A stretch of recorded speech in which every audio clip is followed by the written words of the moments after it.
আজকে তৈরি করব মাঝারি বয়সের কাঁঠালের অসাধারণ রেসিপি। আমরা অনেকেই কচি কাঁঠালের রেসিপি খেয়েছি, যার জন্য আজকে একটু মাঝারি বয়সের কাঁঠাল নেব। এই কাঁঠাল রান্নার পর প্রতিটি টুকরো হবে নরম এবং রসালো, মশলার সাথে দারুণভাবে মিশে যাবে। চলুন গাছ থেকে একটা কাঁঠাল নামিয়ে নেওয়া যাক। কাঁঠাল থেকে অনেক আঠা বেরাচ্ছে, তাই 10 মিনিটের জন্য কাঁঠালটা রেখে দিব। এবার জল দিয়ে ভালো করে আঠাগুলো ধুয়ে ফেলবো। কাঁঠাল কাটার জন্য সর্বপ্রথম হাতে সরিষার তেল লাগিয়ে নিতে হবে, তাছাড়া হাতে আঠা লেগে যাবে।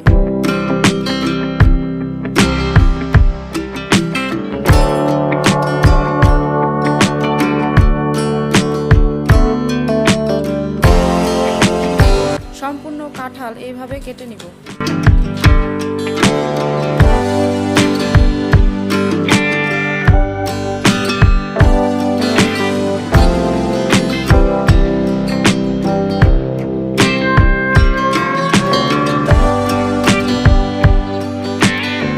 এবার কয়েকটা আলু বড় সাইজ করে কেটে নিব।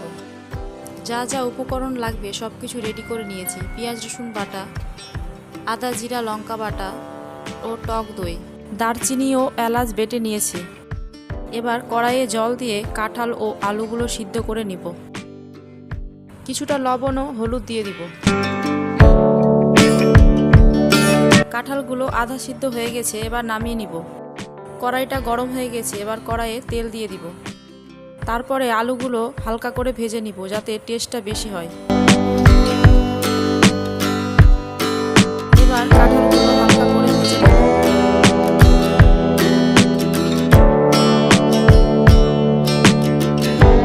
গোটা জিরা, শুকনো লঙ্কা, এলাচ ও দারচিনি দিয়ে দিব। সাথে পেঁয়াজ রসুন বাটা দিয়ে ভালো করে ভেজে নেব।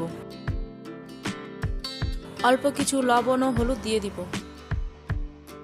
আদা জিরা লঙ্কা বাটা দিয়ে ভালো করে মশলাটা কষিয়ে নেব। দইটাকে ভালো করে ফেটিয়ে নিয়ে মশলাতে দিয়ে দিব।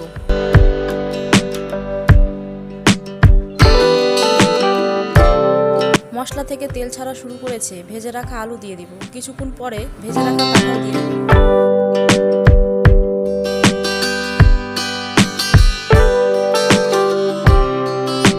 তরকারিটা ধীরে ধীরে নাড়তে হবে, না হলে কাঁঠালগুলো ভেঙে যাবে।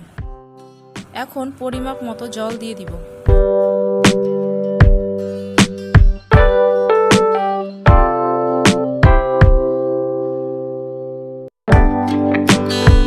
বেটে রাখা গরম মশলা দিয়ে দিব।